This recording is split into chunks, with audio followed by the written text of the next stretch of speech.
बिहार शरीफ में सड़क किनारे लगे प्राइवेट एम्बुलेंस वाहनों पर फाइन किए जाने पर चालकों ने विरोध प्रदर्शन किया। विरोध में एम्बुलेंस चालकों ने बैठक कर आगे की रणनीति बनाते हुए डीएम को ज्ञापन सौंपा। वहीं ड्राइवरों के आंदोलन को भाकपा पार्टी का समर्थन भी मिला है।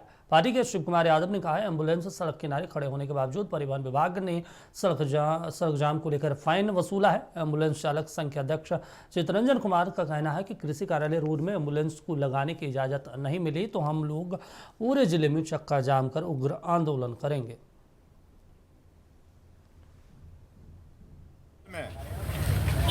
प्राइवेट एम्बुलेंस कर्मी लोग, उनके चालक लोग एक मीटिंग किए हैं।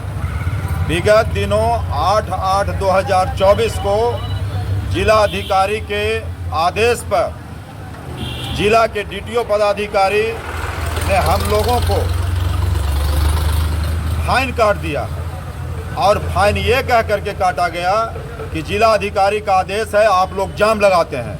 जबकि हम लोगों को ऐसा कोई मंसूबा नहीं है कि हम लोग एम्बुलेंस कर्मी जो मरीज लोग हैं, जो जिले से दिखाने के लिए सदर अस्पताल में आते हैं, उनकी जान बचाने के लिए, उनके परिवार के सहयोग करने के लिए हम लोग 24 घंटे तत्पर हैं। विभाग वाला रोड में लगा रहे हैं, यहाँ से अभी हम लोग को हटाया जाए, हटा दिया गया तो हम लोग फिर आगे आंदोलन करेंगे। किस तरह का आंदोलन करेंगे? किस तरह के हड़ताल कर देंगे, पूरे चक्का जाम पूरे नालंदा